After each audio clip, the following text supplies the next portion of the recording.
Ang nangyari sa amin sa nakarang laban namin sa Acclaim Empires ay naipanalo nga namin ang unang laban pero yung pangalawa ay natalo kami. Siguro dahil sa pagiging kampante namin, naging kampante siguro mga players ko na ganun, kaya ganun na nangyari. Asahan nyo, itong laban namin sa susunod sa TNC, ibang-ibang JSK na makikita nyo. Lalo pa namin pag-uusayan to at kumanda kayo TNC. Decided words from the owner of JSK Esports, Sir Burley. The biggest shoutouts po. Of course, we welcome you. This is it. The final game ngayong linggo mula sa Pro Gaming Series. Of course, you got LCL pa bukas.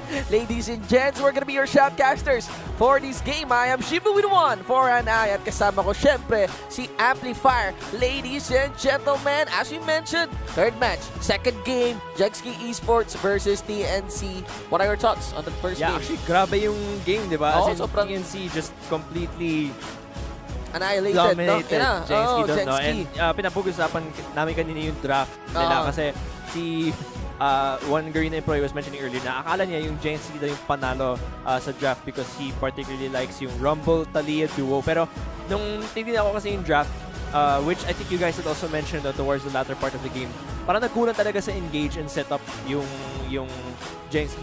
Yes, they had a lot of damage na from, I think, all of the members other than the support.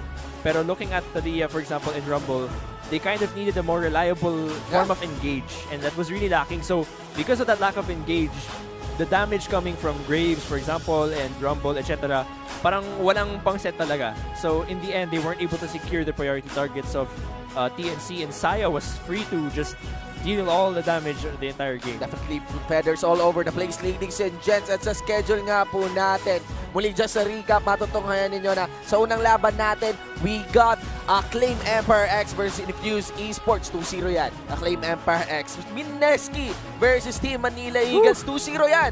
Or Team Manila Eagles. Now, on our final game, 1-0 na po ang TNC dito. As we've discussed kanina ni Amplifier, let's see, can they close this one with a pattern ng 2-0 then? Or will it be a 1-1 by JSK Esports? As you mentioned, yun nga, adjustments on the draft. Yun yung isa sa mga recommendations namin dito para sa JSK Esports. And we'll see of that dito sa ating drafting phase. Pero I want to remind sa ating mga viewers of the standing, syempre. Of course, yung score dito is that would actually, I think, hindi ko alam yung Tagalog. Nail. Okay, that would, pako. Yan. That would nail JSK Esports to 1 point. Okay? Okay, so far wala pa rin nakukuhang points dito sa ating second week ng Pro Gaming Series. And of course, that already secures an additional 1 point naman para sa TNC Pro Team sa ating standings. Now, para din sa mga viewers natin, huling chance nyo na po para manalo ng mystery gift. Okay, ayan. We got five mystery gifts prepared for you for our share and win promo. So, yung hashtag po, be sure to share this live stream happening right now on Facebook. We are live as well on YouTube. So, shoutout sa mga nanonood sa YouTube. Kung gusto nyo mag-altab muna, lumipat sa Facebook. Ayun lang, as in tingnan nyo lang, share nyo lang with the hashtag. And, you know, you get a chance to win that mystery gift. 5 winners din yan. So, you never know, you might be part of the 5. At you never know what would be inside that mystery gift. Yan din. Sayang lang kung mas later yung patch. Ano na sana yan? Yasuo. Yasuo Riven na yan, di ba? Nightbringer, Dawnbringer, Yasuo. Hindi lang yun. Pati yung mga bagong SKT skin na lalabas din. Yung mga naka-hype na ganyan. So, again, we head back into our game. As I mentioned, going back sa drops na to, ako ang nire-recommend ko is a drop on the Graves. I know, ang nipis ng champion pool sa jungle na to, pero it doesn't necessarily mean it just throw out multiple jungle pickups sa jungle bans, you know, sa team nyo, and heavily rely on that Graves alone. Kasi nga, so far sa stats, bumagsak na si Graves talaga because of the early game, because of the nerfs on the early game presence niya. So maybe there might be a different approach sa larong to. Actually, just for the case.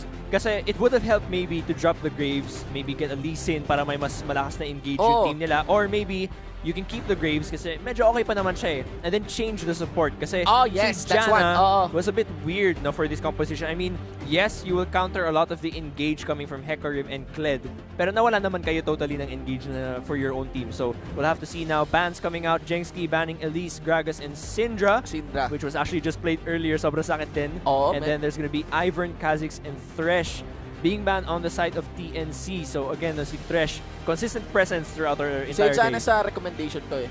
Na i-drop natin si Jana, let's maybe pick up someone like Thresh. Yeah, you know, yeah. good balance for pick-offs. Every time that you land death sentence, that means a few seconds na disabled yung kalaban. And that's, you know, very important, di ba? Lalo na kayo sa mga target kagaya ni Saya, no? Every single moment you can land damage on her really counts. So, and that's what we'd expect, okay? So ngayon, may multiple bans pa rin pagdating sa jungle, pero the privilege of getting the first pick would be nice for JSK Esports, hence locking in the Zac. Yes, so they get that immediately, which does immediately also solve yung problema nila kanina na wala silang engaged. Ngayon, so, immediately they do lock that in, and the Janna is instead passed over to Orthros no, sa TNC. We'll have to see what next pick they go for. The interesting part here is Endless Ace. Lumipat na naman ang role. Yeah, actually. Wala ADC, nag-mid naman. So si Hai na naman ang nasa ADC. Next week, coach na po yan. Next week, coach na yan si Endless Ace. Papalit-palit lang every week. Pabago-bago po yan. Next susunod naman team owner na. Owner na yan. Bala siya kung anong gawin niya doon. Siguro, Gene, to be prepared with this Janna. Alright, so let's see kung paano magre-respond yung JSK. They can also lock in their bot lane next if they choose to do so. All of the AD carries are actually open. Yes, and so far, hot picks ang nakukuha ngayon dito ng JSK. Galio and Lucian. Okay. That's actually a pretty okay pick against the Jhin. Yes, And then they can still lock in the support later on. Ooh, Fiora. So okay, that would be interesting. Pero Galio can still flex between top and mid, so hindi pa natin sigurado na Fiora-Galio matchup yan. It would be pretty interesting because that does mean technically blind Fiora yan, which may be counterable no, in the top lane. We'll have to see. There might be a good reason on this blind Fiora. I'm not sure. May tendency lang may tendency lang. Si Endless Ace kasi, alam mo yun, nandiyan si Endless Ace eh. Mamaya lang. Hindi ko... Sana naman hindi. No? Baka bagsakan tayo ng Fiora mid dito. Wow! I'm looking forward to that. Hecarim and Kennen banned next, and the Blitzcrank actually banned there on the side of TNC. Although, syempre, kapag yung Blitzcrank nakapag-land ng hook kay Jhin or kay Janna, that would actually be pretty bad. So, it's actually an okay ban. Nunu being banned as well. Yeah, kasi you could have a Galio mid, then Kennen top, which will give a very big problem for Fiora. Yeah, that's true. Okay, so we got a Graves here in the jungle. Hover pa lang yun ng TNC. Tingnan natin this one. Yeah, man, they still need a jungler and mid. And there was a ban on Nunu though. Yeah.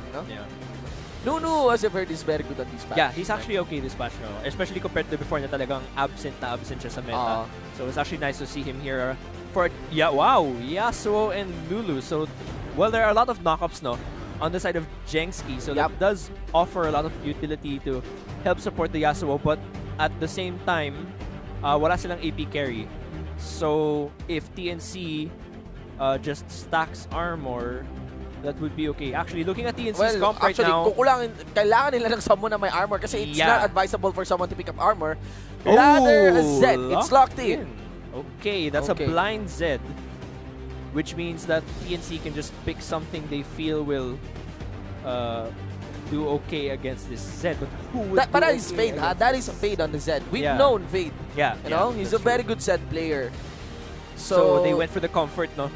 They went for the comfort and they went for an aggressive comp, no? Yeah, they did. They definitely did. Galio, Zed, full dive. Nautilus. That is a Fiora mid, I guess. That's a Fiora mid. Tama ka pala. Tama ba? I'm not even seeing swaps really. Nagkakaswap na yung dalawa pero Nautilus mid. Even worse. Okay, so magko-comment ba ako dyan? They're still swapping actually. I'm not really so sure. Ano ba? No, they're just playing around us. You know? So, ano na talaga? Actually, one thing's for sure, walang matinong mid ngayon na nasa TNC. The mid laners that we've known para sa sa throw them out TNC the window now. You won't be seeing any Syndra, no Orianna. Syndra is banned. No Orianna, no Talia. No Ari, walang ganon. No, let's bring swords or anchor in the mid lane. And let's see, and that is settled, ladies and gentlemen. You know, Endless Ace. Yeah. This is the first time I'm seeing Nautilus mid in my life in a pro game. If there's one person kung tatanungin mo, palagay mo, sino kaya magdadala ng Nautilus sa mid lane? Yeah, I'd say it's Endless Endless Ace. Ace, Yeah, yeah. Endless Ace. Okay. So, congratulations, Endless Ace, for debuting Nautilus as a mid laner. Yeah. You know, for all we know, Riot might actually, make your dreams come true and change his kit to be burst mid lane. Yep. And I wonder about this matchup. I mean, Nautilus has innate defenses. Yeah. Against, ang hirap i-break So, down nito. Parang ano lang yan purely on shutting down Zed. Zed's lane dominance by just picking a tank. So, Because walang gagawin si Endless Ace. Ang gagawin lang niya, yung first item niya, cloth armor, tapos yung next item siya, lahat cloth armor din.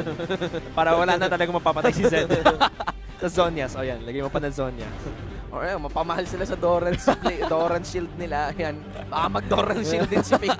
No, ladies and gents. But of course, problem there is that he can be punished there by spear, ha?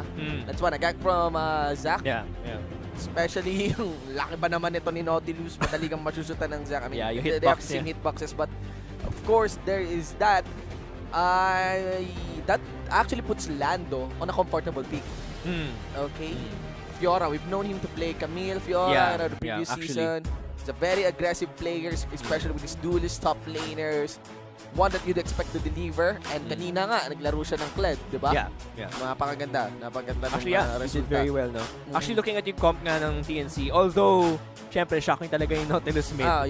Looking at the rest of the comp, no, damage dealing din kasi yung jungler, ADC, and top lane. So, there's actually no need for a heavy damage dealing mid laner anymore. So, medyo excusable naman actually yung Nautilus mid, considering na may damage coming from the other roles. Pero, yeah, I'm excited to see how it goes. I'm excited din sa next interview ni Orthros about Endless Ace. Kanina ang positive ng interview ni Orthros eh. Siya yung nagbigay, nag-open up sa amin. Too many possibilities. Ayan, malaking possibility yan, ha? Nautilus mid. Next week, ano kayang comment niya? Nga. Kay Endless Ace. Ayun! ba?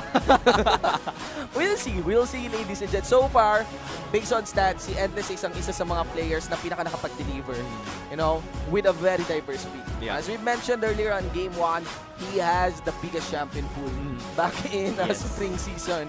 And this is proof. Yeah, and this is another reflection. We'll be expecting more of this throughout the season, ladies and gents. So, let's go for our game.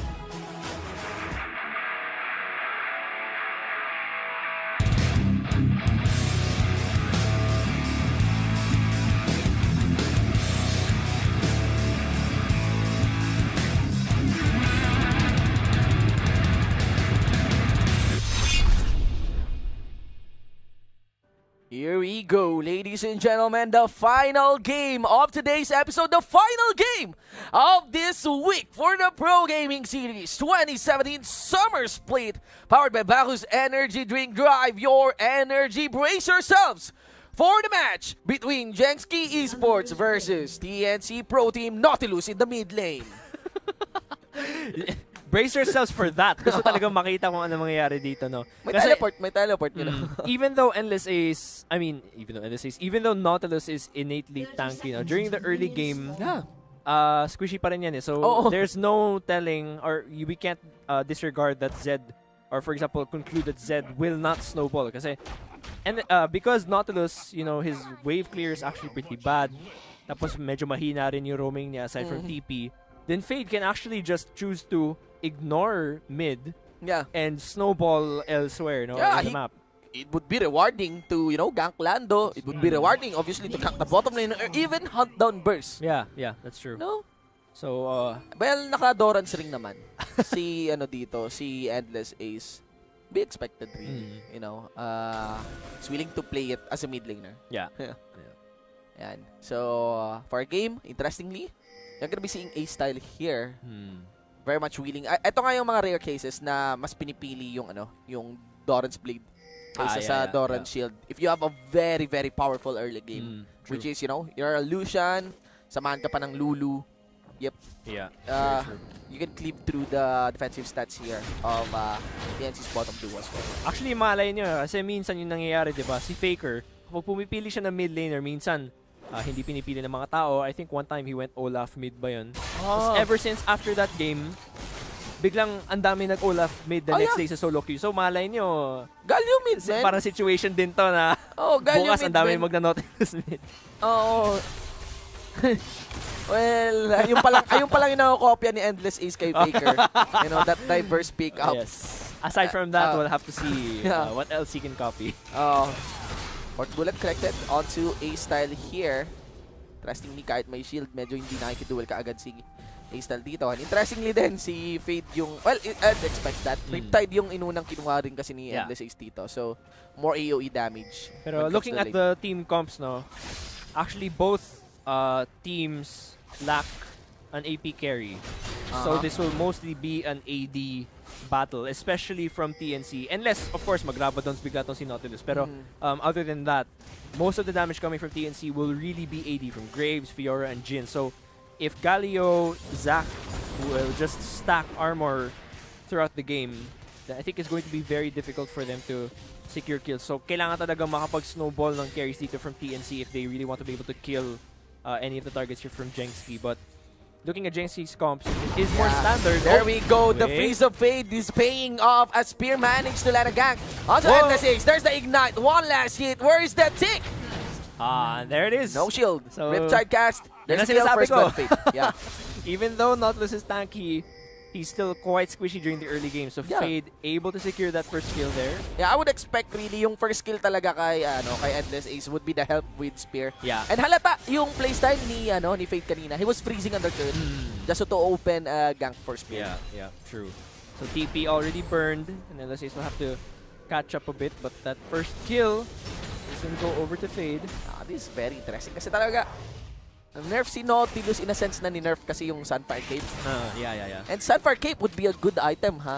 Dito sa mid lane if you're facing a Zed, you know? Gives you consistent wave clear, you got armor as well. So here, another trade up, shields per shields, but it seems that the shield of Lulu would be winning against the Janna. Actually, medyo nalungkot ako na walang Saya this game kasi Saya Rakan throughout the day, parang sobrang saya niya panoorin today kasi puro mga talented ADC yung meron today na naglaro sa kanya, di ba? It was very, lalo na yung kapag yung Cosmic Saya skin, very entertaining to watch. Of course. Well, we'd have to settle for a mid lane Nautilus. Okay. Burst! Let's see here, here's another option. Flash? Okay, Dredgeline gets sidestep here. Flash is... Spear, actually. Flash forward. So Spear, yes. Yeah, gonna be wasted there. And A-Style.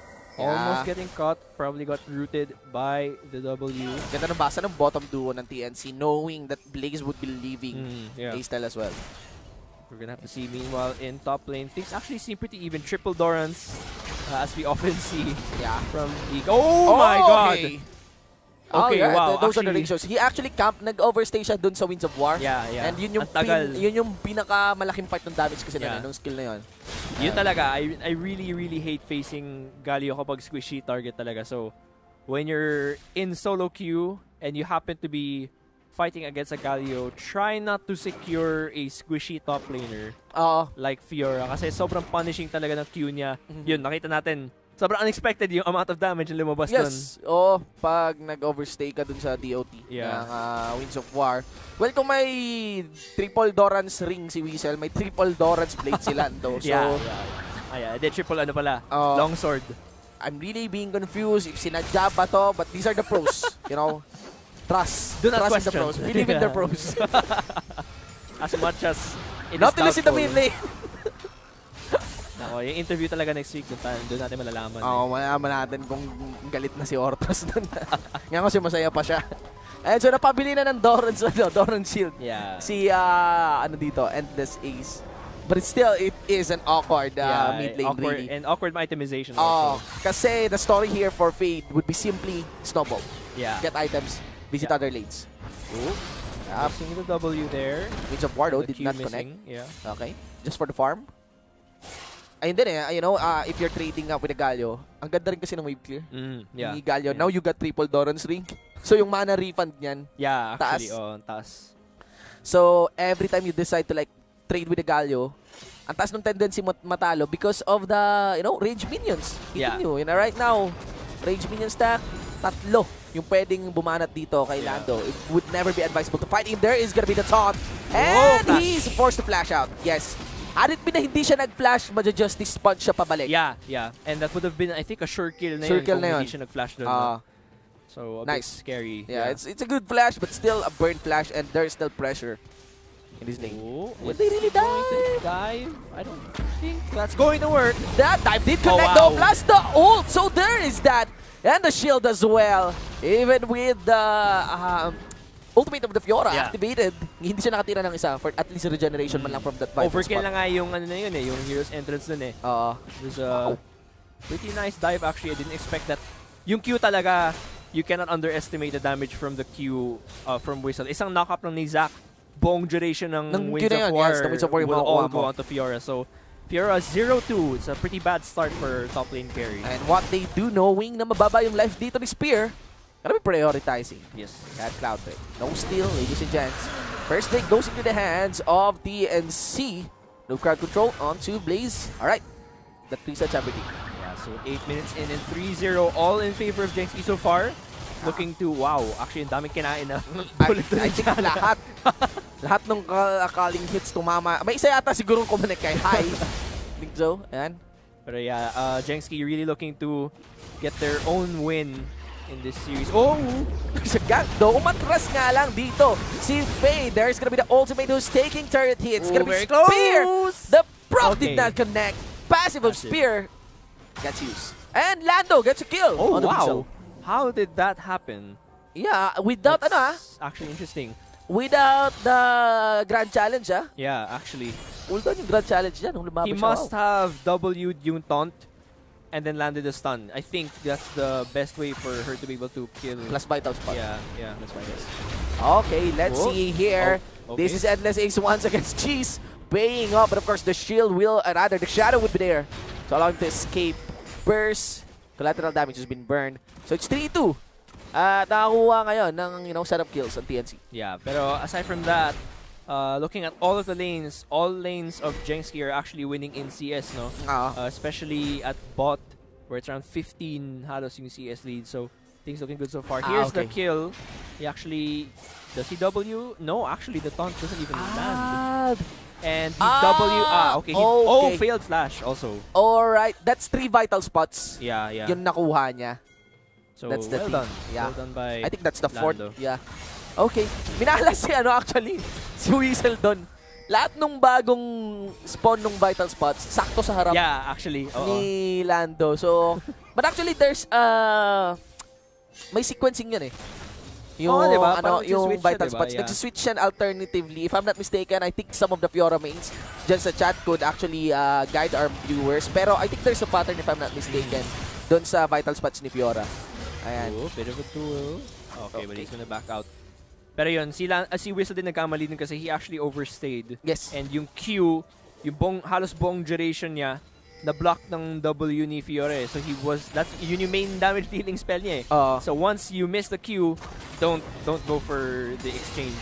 Okay, another aim for the vital spot, but this time the allied Graves to join this fight. No backup yet. Fate is around the vicinity. Will he be there to make that fight? Vital spot once again. Dark mark on him. Oh wow, that was a bad decision. Yeah. Even if Burst wasn't there, feeling ko hindi pa rin niya mapapatay si Lando dun eh. Because the W, I think, would have already been enough to save Lando. But in any case, that actually gives TNC, puts them back even in gold. 3-4 on the kill score as well.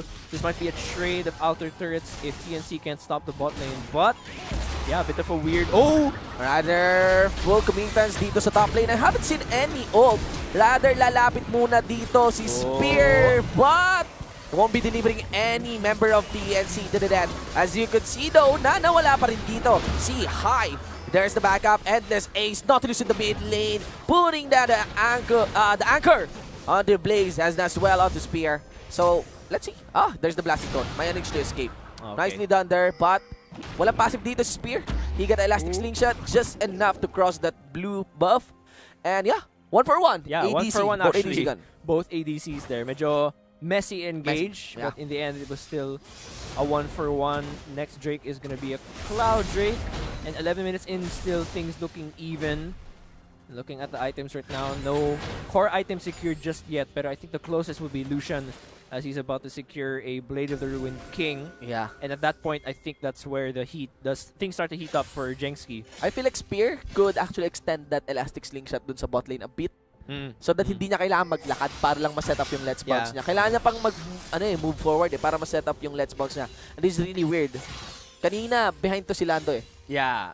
Dapat eh. Pero, ayun, in an instant, 1-2-2, nabasag pa nila yung top lane outer turret, which is not good news for Weasel, for a Galio top. Kasi normally, Galio top is about pressuring. You know? The enemy laner. That's true. Ngayon, yung opening na lang dyan for Whistle would be to find grand, or rather, heroes entrance openings for himself to support the rest of the team. Kasi yun na lang yung advantage nila eh. Zac and Galio here, yung main purpose talaga nila is really just to set up for Fade so that he can snowball, tsaka pati si A-Style. But because he's already lost pressure sa top lane, Fiora, I think, will continue to push this lane indefinitely. Yep, and will also have TP advantage. You also have the blue buff. Oh, okay. Unlimited Riptide. Yes, man. Here we go. Here we go. Well, 1-1-1 siya.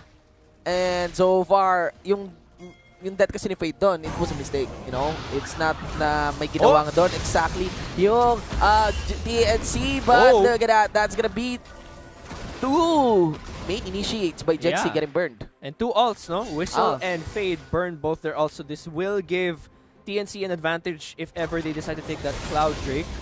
Although my bot tempo advantage dito yung JSK since they did push it. We'll see actually kung anong objective yung kukunin ng JSK dito, but TNC has the advantage. The weird part there is no summoner spells burned doon, ha? Sa part na yon, Elastic Slingshot did connect, but where is the follow-up? He's taking hit, you know, with a Q. Wow! Let's bounce. Wait lang, mag-isa siya dun. Yeah, mag-isa lang whole siya. Time. Malayo pa si A-Style eh. So, another ult burned again. Why? JSK need to stop committing to this kind of mistakes. Kasi ang ganda ng kit nila eh. You know? Sayang.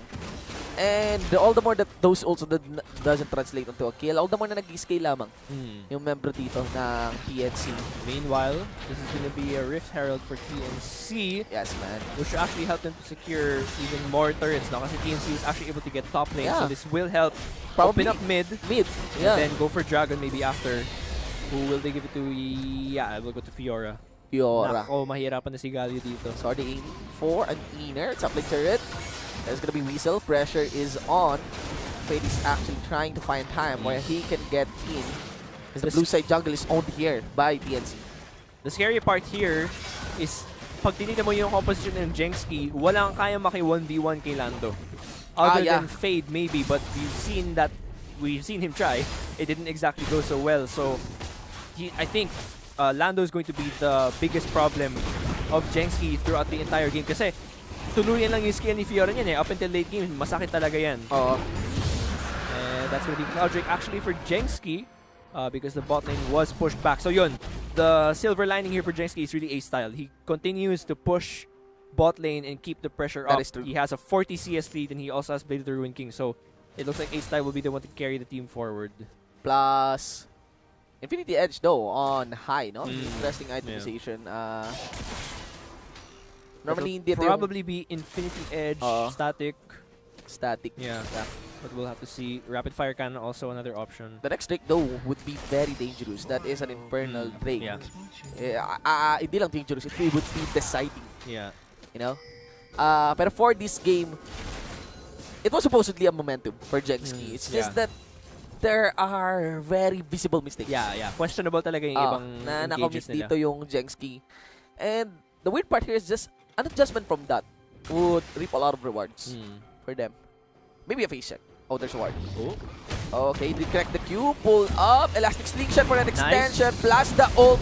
There's the flash burn, but of course an ult as well comes in mula kay Fade Proc. And the death mark. Kill!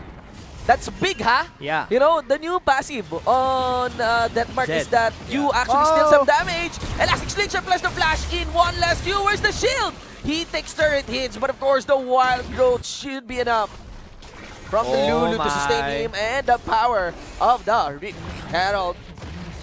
Yun That lang. might even be able to tag this inhibitor chaplain chariot. Nako, wag mo palapitin yan. Mga kaibigan, here comes Fate. And you could see that Lando, without any hesitation, would be burning his splash. Yeah. But here comes the mid lane Nautilus. Let's see, where's the Dredge Knight? MVP. Managed to drag away Weasel. But here comes Fate. No ultimate though. Sweet! Another spear will arrive into the scene. No flash this time for Lando. Endless Ace won't be burning his. And that's 2 members of TNC gone. 8-5 for JSK Esports. Yeah, so even ulit. Oo, okay. Ang goal natin. Maganda na yung bigayan sa JSK ngayon. And until now, hindi ko pa rin alam talaga kung sino man nanalo. Oo. It's really hard to tell right now. Pero Yeah. Consistency lang kailangan ng JSK dito. Again, by the books, they have the early game covered. Yeah. That's one. Plus, ang taas talaga ng press ng isang Lucian pag pinasali mo to sa laban. Pero napaka... Yung ano kasi dito, yung slingshot mechanic or ng composition ng TNC is that they will scale really well into the late game. yeah, so looking at the replay, yeah, they were able to secure burst, no? Even after the flash. Di talaga yung maganda sakit ni Zac ngayon eh. Oo. After the Q, you almost surely will land your elastic slingshot. And then of course Zed comes in for the cleanup. And you know, yeah. ang daming skills nun eh. Like Yeah. Q, E, even the R, all of those crowd controls. Kahit Yeah. isa lang yung mag-connect, malaking bagay. Full utility talaga. Full utility, man. Full engage. And that's the monster that is, you know, yung Zac ngayon right Yeah. now. That's why he's permaban or permapick.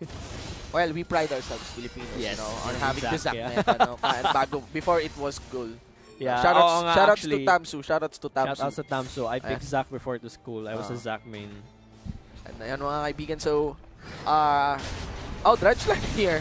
Onto the Lulu. Actually, that is a nice target. They're gonna be putting the shield. On the A side, they need to line up. Second bullet, third bullet did not connect. Fourth bullet won't as well as they're beating out. So that spear maybe get the crowd control down here. Cody's position with a Q. Yeah, Jenski actually primed to take this mid turret, but Lando continues to be a problem as he actually keeps Fade in check here in the top lane. And as long as they can keep Fade away, actually, siya yung pinaka-fed eh. 4-1 so far. So as long as they can keep him in check, then that will be a problem. This mid turret though going down. All they need is to allow A-Stan to get a free hit. All they need is to allow A-Stan to get a free hit. But rather, I think may call yung TNC na Lando. Kailangan kaya ata dito. Pero may rotating. Yeah, for the mid and lane. still no, consistently 40 CS lead from A-Style over high. And he's about to get another item. He's gotten the Phage. I wonder what item he'll get next. That is the that is still the itemization for Black Cleaver, right? I think so. Maybe. Yes. But the Baron is about to spawn and Infernal Drake will be up in 1 minute and 30. Yeah, Also, Lando! Binago nga, naalala ko, dati Caulfield Summer, but there we go, ladies and gents. Grand challenge gets casted onto Fade, but rather it's not Fade pala. Gonna be Lando here, Spear joining this fight. That's the heroic entrance comes in from Weasel as the passive is still there. Can Burst get a kill onto? Spear is gone now. These are 2 tanky heroes under Chariot here. And mukhang sumusulit itong mid lane. Nautilus natin. Fade is trying to buy time where he can enter, at least get that contempt for the weak passive. The Shadow is there. He actually subs out. Weasel would want to walk away. There's a quick draw mula kay Burst, and I think this is it for Weasel. Okay, yes. So, at least, Nautilus, this is exactly what I said, no? Na since ang dami ng undamaged dealers in the form of Graves, Fiora, and Jhin, passable yung Nautilus build kasi he's able to provide the utility that would have otherwise been lacking kung pumili siya ng AP carry. So, Yeah. Lando here, no? He tried his best. He was actually able to W the elastic slingshot. But, of course, Fade flashing in, going for the all-in, and then going out to escape. But, then there's the TP from Endless Ace. And a long team fight ensues, which I think gets them a kill onto Lulu and to Whistle. So that is going to be an advantage for TNC. Yeah, actually, they were able to get 2 kills for that. Yes, and hindi talaga makapasok basta-basta si Fate because he doesn't want to get any turret aggro. That's Also the thing. that. Had it been kung may command sana mula kay Weasel na, pre, I will tank the tower.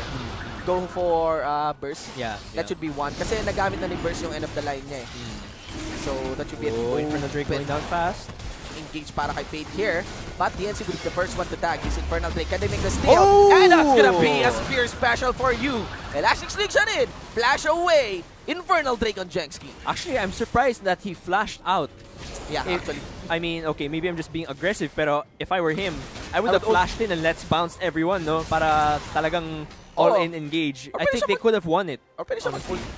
Yeah, actually, yun din. I'm just not sure. I haven't tried the ult over mounting the range. Pero nakita natin, pinaghalik na dito si Ortros, siya si Endless Haze, mga kaibigan with the Q. Let's see though, the ultimate from Just still available. Let's see if something big happens here. Who will be delivered? The ultimate is not casted twice as Lando will be leading the fight on top of that curtain call. You could just well Weasel, heroic Empress down to the format. Oh my! Blast the ultimate! Mula kay Fate! Where's the casualty? The first one to go down would be Fate. Nonetheless, Spear with a re-engage. The damage worries it. Endless Ace would go down. Two mid-laners is gone, but Spear as well included in the ranks of Jenski. Jenski still leading this one. With the members of TNC going so low. But look at that. It's a 4v2 this time. Flashing by high. Fourth bullet of the place. Oh my god. And in the end, that's gonna be a 4-for-1 exchange. Is there an ult mula kay Burst? I don't think so. Yeah, and I think that stops that engage. Wow, that is big for Grabe. TNC. Big mistake actually there from Jenski, especially from A-Style. Staying, dashing in to try and take out the turret. Tapos na W siya. Na deadly flurry siya ni Jin to lock him down. So take a look at that replay. This was actually a failed engage also no, from Spear because he goes in for the slingshot but he doesn't follow up with the ult because of course yun yung Q ni Janna. And then at this point, they were not able to secure any targets because Orthros actually monsoons everyone away. So at the point na pumasok si Whistle, there are actually no more damage dealing spells left. So wala nang follow up yung taunt ni Galio. So even after all the CC, all of the damage was already gone. And A-Style, no, he was actually forced to focus Endless Ace. So after the Endless Ace kill, A-Style makes a mistake. He moves in, and then there's the QW combo from Janna and Hai, and they're able to secure 2 kills after. So that was an overstaying mistake there from Jenksi. Oh, not to mention that Fate is having a hard time when can he enter that fight. Actually, ngayon, kailangan yata ni Fate ng I don't know, some form of assurance at least every time he enters. I think this Vampiric Scepter could actually go for QSS or you know if you build Black Cleaver for an assurance at least. Pero tingnan natin kasi Jenski will be the first one to tag this Baron, but Curtain Call gets casted along with the Redemption. That's life gets removed mula kila A-Stan, but you can see that Spear is willing to take this fight. They're gonna take a fight under Baron Pit. Malaking katanungan to mga kaibigan! As this is a very messy Baron start here by Jenski. The fight continues with Jenski tanking the Baron damage. Weasel soaks up a lot of damage and that's a 1-for-1 as the jungler is gone from Jenski. Lando though is not in the field as well. A-Style gets rooted. Let's see if there's an exchange kill coming in from Jenski. It's a 2-for-1. Rather TNC would be I think they just try to gain vision of this Baron, but I think they will commit knowing that they have the jungler.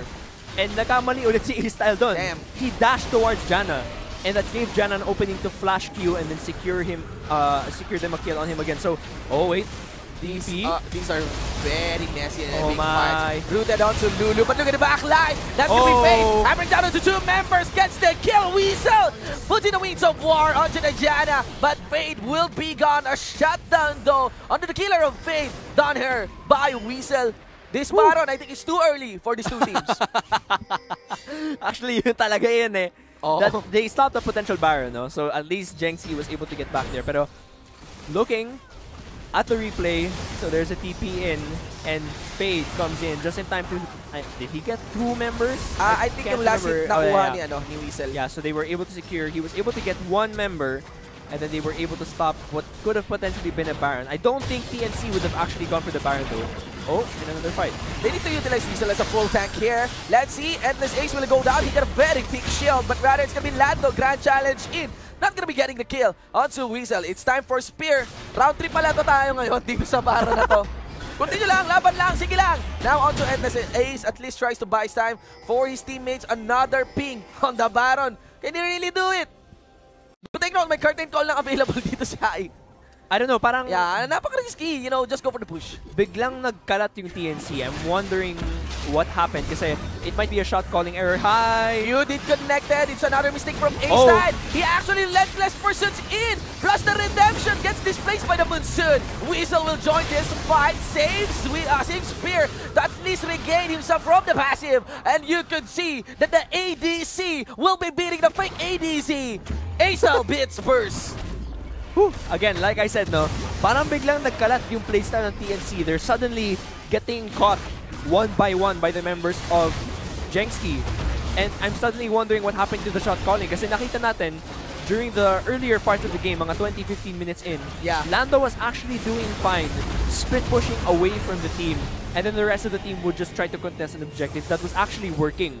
Kasi nangyayari doon, napipilitan tuloy yung JSK na mahiwalay din sila and Fade would be out of the fight. Yeah. But now, it seems like TNC's falling for the bait of JSK. Yo, no. And, you know, all I can say is this is the classic JSK we've known to love, you know? Napaka-agresibong JSK. Yeah, laban lang. bloody Bloodbath fights. lang. And laban lang o laban, yun yung nawala sa kanila. Nung kaninang game 1, you know? And that's the thing, that's what makes them win. It's if you fall for the bait of JSK, that's what will make them win. Lando doesn't have to buy into those weird skirmishes that are going on. All he has to do is a split push, maybe drag A-Style or Fade away from the fight, and then let the rest of his teammates do the work. Kasi they have enough disengage eh. From Nautilus and Janna, they have enough disengage to get themselves out if things get messy. And then Lando can come in for the TP and then clean up the rest of the fight. But if Lando comes in and they get caught one by one, really, then TNC can't win that fight. So now, with this slight gold lead and the tempo advantage, JSK can probably secure a couple of turrets and maybe even an inhibitor. There are visible spikes here mula sa JSK. Oh my god! Knowing that Fade already has the Blade of the Ruined King completed, that's the problem. Plus now they got a Baron. Let's see though, magkadikit si Fade dito. Plus si A-Style is taking the first bullet, connected to the third bullet. Fourth bullet is not. Spear in the back line, also the heroic entrance knocks up 3 members. Where's the kill? Third first. Into the back line, there's the 10 sentence. Mula kay Glitch, Fade would be shadowing out. And you can see that first will be first and here as he returns and 3-gauge footed. This is JSK already knocking on the doors of TNC. Hindi nga ito doors.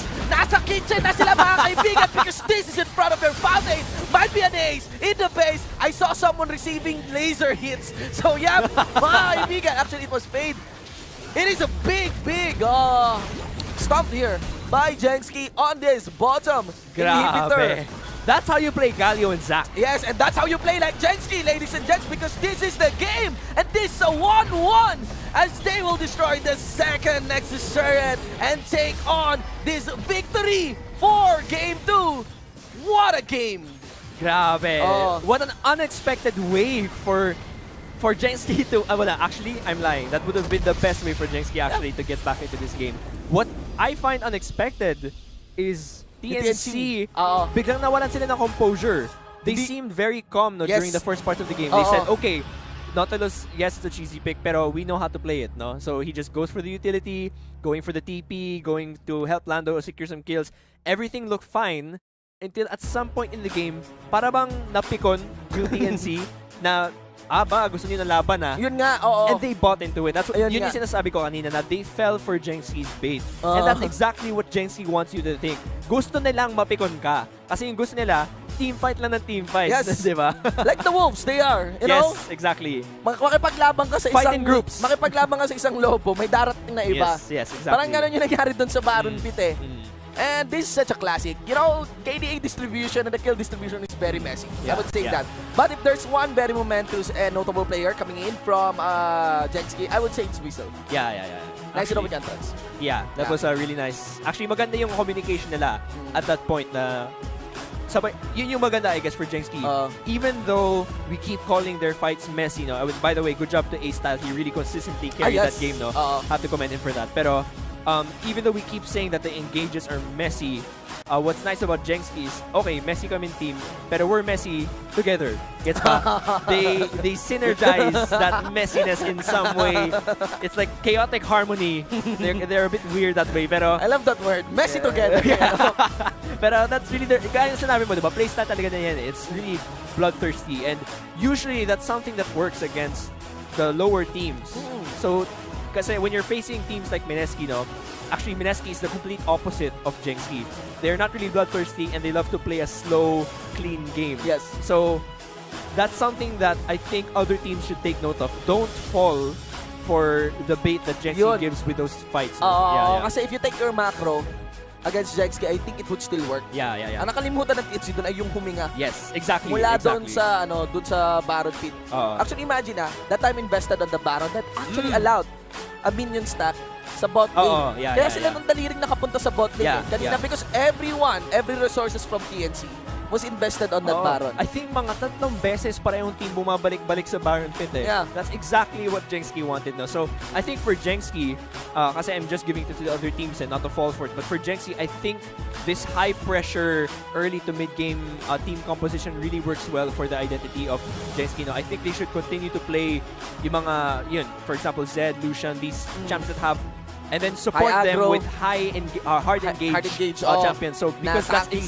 parang doon sila malakas, no? So I think if Jenski can sort of solidify yung playstyle na yun, I think they'll have a pretty good foundation for the rest of the league. I would say aggressive playstyle, start from that, but it cannot be denied. Ang dami pang preparation. Yeah. Ang dami pang mali actually na nangyari doon. Kailangan gawin ng Jenski. But I think, practice. For any of the new teams, usually the best thing to do, kahit hindi kayo masyado mataas sa ranking, is really just to find out what kind of pro team you want to be, figuring out your strengths and weaknesses. And I think Jesse, more or less, alam naman ata nila kung saan sila mahirap malakas. Yes. So really just capitalize on the strength. Yeah, let's give it to Jenski. No blaming on the Nautilus mid lane. No blaming. It's a good pickup. Balance. Ayan. Kaibigan.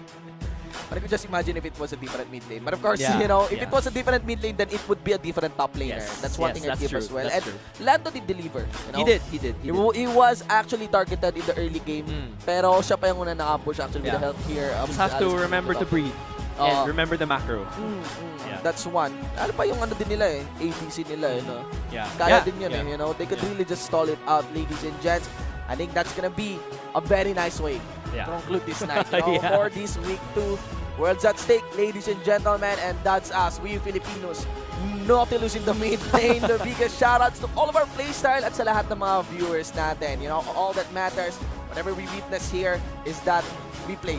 Yes. We play Summoners. Tuloy-tuloy lamang po tayo sa paglalaro. Tuloy-tuloy lamang po tayo sa panonood dito sa Garena Esports Philippines. Of course, we got the LCL tomorrow. Panoorin niyo po yan. Watch that. Okay? And that's gonna be our time for tonight, Summoners. And for this week, I am Shinbu with the 1, 4, and I, and my partner here, I'm Blue Fire, ladies and gentlemen. What a freaking game. Simula dun sa TMB tsaka Mineski. Grabe. As in, we got intense games to catch. Ladies and gentlemen, this is the Pro Gaming Series 2017 Summer Split. Second day of the second week. We'll be seeing you guys on the next episode. On to Spears gone now. These are 2 tank heroes under turret here. And mukhang sumusulit itong mid lane. Nautilus natin. Fade is trying to buy time where he can enter at least get that contempt for the weak passive. The shadow is there. He actually sums up. Weasel would want to walk away. There's a quick draw mula kay Burst, and I think this is it for Weasel. Overpassing the range, pero nakita natin, pinagaling na dito si Ortros, siya si Ente6, mga kaibigan with the Q. Let's see though, the ultimate was still available. Let's see if something big happens here. Who will be delivering the ultimate is not casted twice, as Lando will be leading the fight on top of that grenade call. You could just well Weasel, heroic, and that's not the format. Blast the ultimate, mula kay Fade. Where's the casualty? The first one to go down would be Fade. Nonetheless, Spear with the re-engage. The damage worries it. Ente6 will go down. Swimming Davis is gone, but Spear as well included in the ranks of Jenski. Jenski still leading this one with the members of TNC going so low. But look at that, it's a 4v2 this time. Flashing by high, 4th bullet into place. Oh my god. And in the end, that's gonna be the A-stand. But you can see that Spear is willing to take this fight. They're gonna take a fight under Battlefield. Malaking katanungan to mga kaibigan, as this is a very messy battle start here by Jenski. The fight continues with Jenski tanking the battle damage. Weasel soaks up a lot of damage, and that's a 1-for-1 as the jungler is gone from Jenski. Oh my. Rooted onto Lulu, but look at the back line. That's gonna be Fade. Hammering down onto 2 members, gets the kill. Weasel puts Using the wings of war onto the Jana, but Fade will be gone. A shutdown though. Onto the in, plus the redemption gets displaced by the Monsoon. Weasel will join this fight. Saves Spear to at least regain himself from the passive. And you could see that the ADC dito, plus si A-Star is taking the first bullet, connected to the third bullet. Fourth bullet is not. Spear in the back line, also the heroic Ember stocks up 3 members. Where's the kill? Third first. Into the back line, there's the 10 seconds. Black Eclipse Fade will be shadowing out. And you can see that first will be worse than here as he returns and being exploded. This is JSK already knocking on the doors of TNC. Hindi nga itong doors. Nasa kitchen na sila mga kaibigan because this is in front of their fountain. Might be an ace in the base. I saw someone receiving laser hits. So yeah, mga kaibigan, actually it was Fade. It is a big stop here by JSK on this bottom inhibitor. That's how you play Galio and Zac. Yes, and that's how you play like JSK, ladies and gents, because this is the game, and this is a 1-1 as they will destroy the second Nexus Turret and take on this victory for Game 2. What a game! Grabe. What an unexpected wave for JSK to... actually, I'm lying. That would have been the best way for JSK actually to get back into this game. What